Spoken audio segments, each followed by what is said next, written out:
라반으로부터 도망친 야곱은 겨우 7일 만에 라반에게 붙잡히게 됩니다. 이제 죽는 일만 남았지요. 그런데 꼼짝없이 죽게 된 이 야곱을 하나님께서 구원하셨습니다. 라반의 꿈에 하나님께서 나타나셔서 이렇게 말씀을 하셨습니다. 창세기 31장 24절 말씀입니다. 밤에 하나님이 아람 사람 라반에게 현몽하여 이르시되 너는 삼가 야곱에게 선악간에 말하지 말라 하셨더라. 자, 그러나 야곱이 가장 사랑했던 아내, 어쩌면 유일하게 사랑한 아내인데 라헬 때문에 이 야곱의 일행은 다시 큰 위기에 빠지게 됩니다. 라헬이 자기 아비 라반의 우상인 드라빔을 훔쳤기 때문이죠. 그런데 라헬이 잔꾀를 부립니다. 드라빔을 낙타 안장 밑에 놓고 깔고 앉아서 그것을 숨긴 것이지요. 통했습니다. 결국 라반은 야곱 일가의 장막에서 자기의 드라빔을 찾지 못했기 때문에 이제는 오히려 야곱에게 책망을 듣는 그런 형편이 됩니다. 내가 무슨 죄를 지었다고 외삼촌은 내 뒤를 이렇게 급히 추격하셨습니까? 내가 20년 동안 외삼촌 밑에서 노역살이 하는 동안 삼촌이 나에게 10번이나 품삯을 속이셨지요? 내가 그럼에도 정직하게 일했던 것을 삼촌은 아시지요? 만약에 내가 경외하는 하나님, 나를 지키시는 하나님이 아니 계셨다면 외삼촌은 분명히 나를 거지처럼 빈손으로 고향으로 돌아가게 하였을 것입니다. 하나님께서 이 사실을 아시고 내 고난과 그간의 수고를 보시고 어젯밤 외삼촌을 책망하신 것입니다. 이 말을 듣고 라반은 자기 마음속에 있던 속내를 그대로 드러내버리지요. 31장 43절 말씀입니다.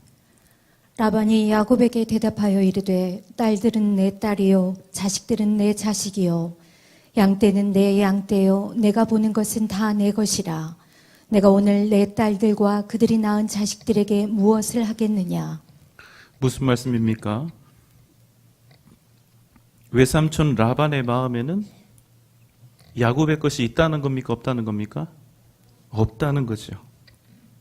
야곱 지금 네가 네 거라고 생각하고 지금 끌고 나온 거 전부 다 누구 거라는 얘기예요? 라반 내 거라는 것입니다. 자, 그러면 야곱이 20년 동안 라반과 함께 살고 그 딸들과 결혼했는데 자, 라반에게 있어서 야곱이 어떤 존재인지 여러분 한번 맞춰보세요. 1번 사위, 2번 조카, 3번 그저 얼마든지 부려먹을 수 있는 품꾼 혹은 종. 몇 번입니까? 3번이죠. 3번입니다. 그런데 여러분 그 다음 절부터 확 분위기가 바뀝니다. 갑자기 라반이 뭐라고 이야기를 하느냐면 야곱에게 우리가 함께 증거를 삼아 언약하자는 것입니다. 31장 44절 말씀입니다. 이제 오라 나와 내가 언약을 맺고 그것으로 너와 나 사이에 증거를 삼을 것이니라. 여러분 잘 생각해 보세요. 굉장히 이상한 상황입니다. 라반이 지금 야곱과 더불어서 증거를 삼고자 하는 이유가 뭐냐는 거예요. 라반은 지금 야곱에게 뭐라고 하냐면 네가 가진 거 다 내 거야 라고 이야기합니다. 그러면 지금 힘이 누구에게 있다는 거죠? 라반에게 있다는 거죠. 얼마든지 지금 내가 너를 죽일 수도 있어. 나에겐 힘이 있어. 단지 그냥 하나님이 참으라고 해서 참는 거야. 이렇게 사실을 대놓고 얘기하잖아요. 라반이 또 어떤 사람입니까? 아주 이기적이고 또 야곱보다도 더 나쁜 인간입니다. 야곱보다도 더 사기성이 강하고 더 똑똑한 사람이 아닙니까? 이 대단한 야곱을 20년 동안 부려먹으면서도 10번이나 품삯을 바꿨는데 야곱이 뭐라고 대들지도 못할 정도로 아주 강한 상대가 바로 라반이라는 거예요. 그런데 라반이, 강자인 라반이 지금 약자인 야곱에게 자기와 지금 언약을 맺어야 된다는 거예요. 뭐가 아쉬워서 여러분 증거를 삼습니까? 이 언약의 중심, 핵심 메시지가 뭐냐면 여러분 창세기 31장 51절로 52절 말씀입니다. 라반이 또 야곱에게 이르되 내가 나와 너 사이에 둔 이 무더기를 보라. 또 이 기둥을 보라. 이 무더기가 증거가 되고 이 기둥이 증거가 되나니 내가 이 무더기를 넘어 내게로 가서 해하지 않을 것이요 내가 이 무더기 이 기둥을 넘어 내게로 와서 해하지 아니할 것이라. 서로 해하지 말자는 겁니다. 서로 공격하지 말자는 겁니다. 여러분, 이 지금 상황이 굉장히 웃기지 않습니까? 말이 안 되잖아요. 라반은 야곱보다 훨씬 강합니다. 언제라도 마음만 먹으면 야곱을 죽이고 야곱이 가지고 있는 모든 것을 다 빼앗아 갈 수도 있어요. 그런데 왜 이 시점에서 굳이 라반이 이런 언약을 야곱과 맺고 있냐는 사실입니다. 이런 언약이 없어야 언제라도 또 수틀리고 마음 내키면 쳐들어가서 야곱의 것을 다 빼앗아 올 수 있지 않을까요? 여러분, 이런 언약은 강자가 요구하는 것이 아니라 약자가 요구해야 하는 언약이 아닙니까? 그런데 오늘 말씀을 보니까 강자인 라반이 약자인 야곱에게 지금 이런 언약을 맺자고 요구하고 있다는 사실입니다. 여러분, 왜 그럴까요? 그것은 야곱이 짊어지고 있는 백 때문에 그렇습니다. 야곱에게 누가 있어요? 하나님의 백 때문이에요. 야곱은 생각할수록 너무나 미워요. 야곱과 함께 또 보내야 됩니다. 딸들을, 손주들 보내야 돼요. 재산들도 너무나 아까워서 죽을 지경입니다. 그래도 어쩔 수가 없다는 겁니다. 야곱은 아무것도 아니지만 야곱의 하나님은 내가 도저히 무시할 수가 없다는 거예요. 야곱은 나보다 낮고 힘도 없고 작고 그야말로 아무것도 아니어서 얼마든지 해칠 수 있지만 그가 믿는 하나님, 그를 보호하고 계신 여호와 하나님은 자기도 도저히 어쩔 수가 없다는 거예요. 그래서 야곱보다 더 강력하고 더 부자이며 더 머리가 좋고 더욱 탁월한 라반이 먼저 야곱에게 증거와 언약을 요구하고 있는 것입니다. 1967년 이스라엘은 이집트, 요르단, 시리아 이 연합군과 맞서서 전쟁을 치렀는데 불과 6일 만에 승리를 거두었습니다. 그래서 이 전쟁의 이름이 6.1 전쟁입니다. 당시에 사람들은 이제 이스라엘이라고 하는 나라가 완전히 다시 없어질 줄 알았습니다. 완전히 바다에 빠지고 다 죽어서 몰살될 줄 알았습니다. 그런데 6일 만에 이스라엘이 이긴 것입니다. 사람들은 이렇게 말했습니다. 아마도 미국이 이스라엘에게 비밀 무기를 제공하지 않았을까. 그러나 여러분, 그런 일은 없었습니다. 오직 놀라운 기적들이 만들어낸 전쟁의 승리였습니다. 그 기적들 가운데 오늘 한 가지를 제가 편집해서 여러분들에게 보여드립니다. 함께 보시겠습니다. Of Israel. Centuries old as a people, but barely 2 decades old as a modern nation, somehow managed to achieve one of the most stunning military victories of all time in 1967. Over a period of just 6 days, Israel fought on 3 fronts and overcame enemy forces that outnumbered them 2-1. Was this stunning victory a result of superior military planning, or was something else involved? Could it After the defeat in the Six Day War, the Arab leaders were criticized by their friends and allies. How come their armies were defeated so easily, so quickly by the Israeli defense or combat forces? Political and military leaders of the Arab states claimed after the war that the Israelis used secret weapons. Egyptian President Nasser continued to blame Egypt's defeat on American intervention in the conflict. So, is it possible that the United States furnished Israel with a secret weapon and kept it quiet for all these years? Well, what kind of secret weapon could Israel have unleashed in complete silence upon the Arabs? As a secret weapon, it was most likely supplied by the United States. The Americans probably supplied some intelligence information to the Israelis, but they categorically deny that they did anything more than that. Allegations that there was a secret weapon of some sort were completely unfounded. Though the Arabs have sometimes claimed that Israel had a secret weapon that decided the course of the war. In fact, Israel had no large-scale secret nuclear atomic weapons. It did. Happened in Sinai when an Israeli soldier which lost his unit was alone in the area, suddenly saw a unit of Egyptians, military unit of thousands of Egyptians. And suddenly when they saw him, they lifted their hands up. They walked to him, ready that he would take them to captivity. He was surprised. He did not believe what he saw in his eyes, but he did it. He took them to captivity. They walked after him, and he walked to the main unit that he lost. When he came to his unit, the unit was shocked. They rubbed their eyes. They didn't believe. One Israeli soldier is leading after him thousands of Egyptian soldiers with their hands up, ready to go to captivity. So they took them to captivity and immediately made a research with the Egyptian officers. What happened here? How you gave up for one Israeli soldier? And they answered, he was not alone. Together with him were thousands of angels, each one of them with a gun in his hands, ready to shoot us. And they said, we are ready to fight against Israeli soldiers. We are not ready to fight against the angels of God. When you compare the two armies and see the size of the number of soldiers as well as the buildup of machinery, you know that it couldn't have possibly happened without some outside help. Well, 네. 여러분, 우리에게는 왜 이런 기적들이 일어나지 않을까요?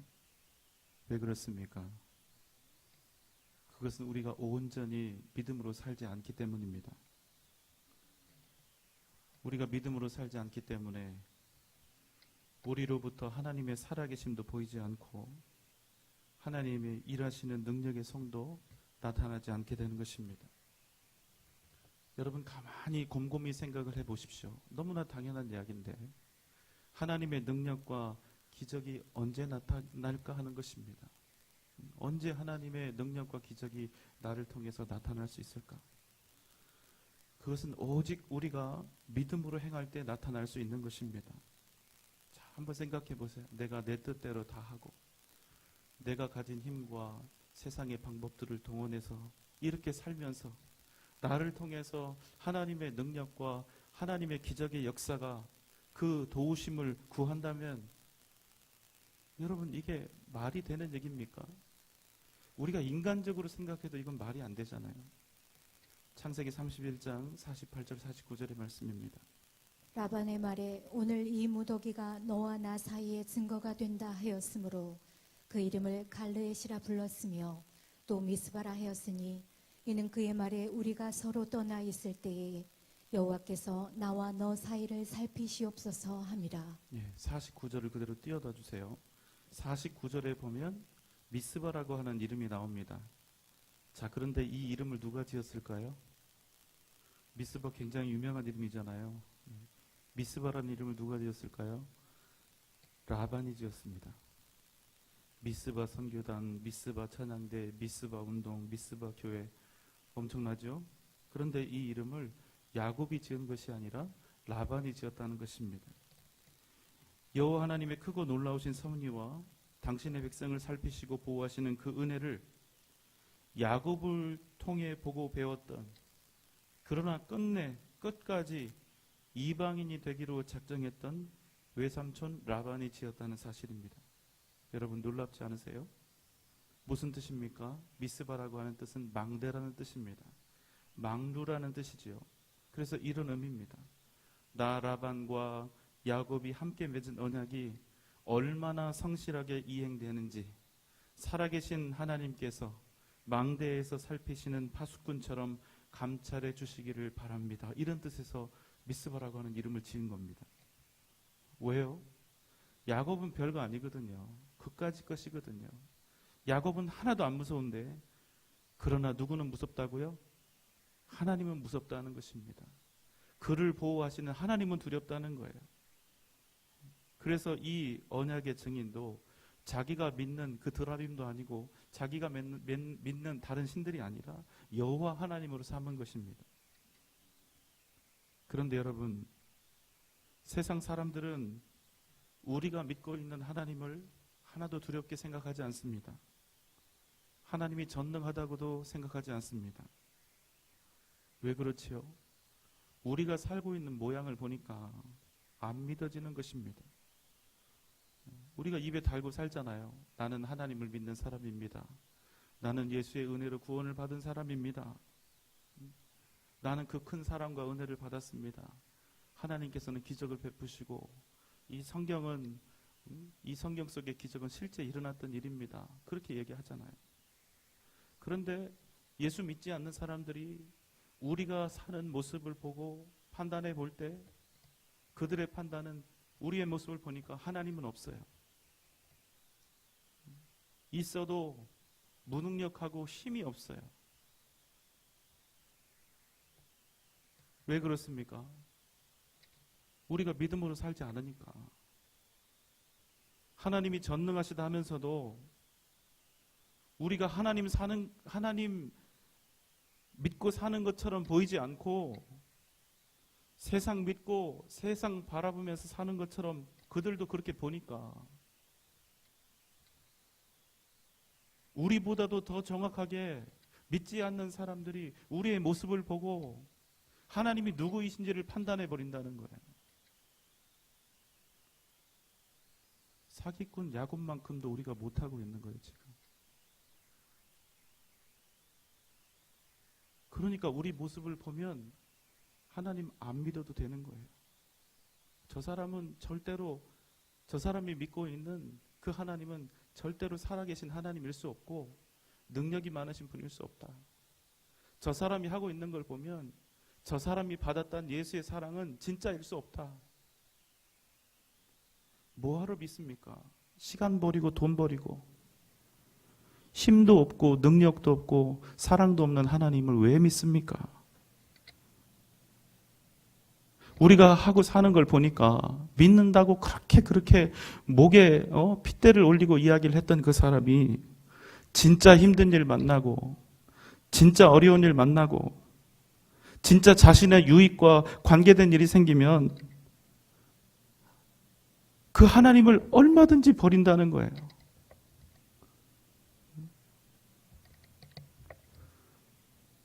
여러분, 사람들이 우리는 안 무서워해도 최소한 우리가 믿는 하나님은 두려워할 수 있게 그렇게 우리가 살아야 되는 거 아닙니까?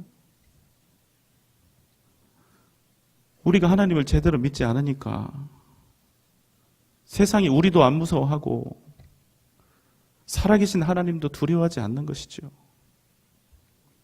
여러분, 이게 문제입니다. 20년 동안 라반이 본 건 무엇입니까? 야곱 저거는 정말 내가 패주고 싶고 죽여버리고 싶은데 저놈을 지키고 있는 하나님 때문에 안 된다는 거잖아요. 그게 결론 아닙니까? 우리가 세상에서 그런 존재인가? 세상까지 나갈 것도 없이 우리의 가정에서 믿지 않는 가족들이 날 보면 하나님은 정말로 살아계시구나. 저 사람이 받은 예수님의 사랑은 진짜이구나. 하나님은 두려운 분이고 하나님은 능력 많으신 분이구나. 이렇게 할 수 있을까요? 사랑하는 여러분, 오늘 이 시간 정말로 주님 앞에서 다시 온전히 일어서는 은혜가 있기를 바랍니다. 그리고 우리를 통하여 하나님의 살아계심이, 그 손의 역사하심이 우리를 통하여 나타나게 하여 주옵소서, 이렇게 기도하면 좋겠습니다. 우리가 정말로 오늘 다시 한번 주 안에서 믿음으로 설 수 있기를 소망합니다. 오늘 이 밤 우리가 주님 이름 부를 때 우리의 목소리만 높이고 우리의 몸만 이곳에 나와 있는 것이 아니라 우리의 마음과 우리의 사랑과 우리의 정성과 우리의 모든 열정을 다해서 하나님을 만나는 그 은혜와 복이 여러분께 있기를 주님의 이름으로 소망합니다. 그리고 그 하나님께 나 이제 정말로 믿음으로 살겠습니다. 이제는 정말로 세상 바라보지 않고 하나님만 바라보면서 살겠습니다. 사람들이 내 사는 모양을 보고 하나님이 정말로 살아계신다고 저 사람이 받은 예수의 사랑은 진짜라고 그렇게 고백할 수 있도록 내가 그렇게 살겠습니다. 내가 오직 주님의 은혜만 구하며 믿음으로 살겠습니다. 이렇게 결단하는, 이렇게 믿음으로 결단하는 크고 놀라운 은혜가 오늘 이 밤 저와 여러분 가운데 넘쳐나시기를 주님의 이름으로 축원합니다. 기도하겠습니다.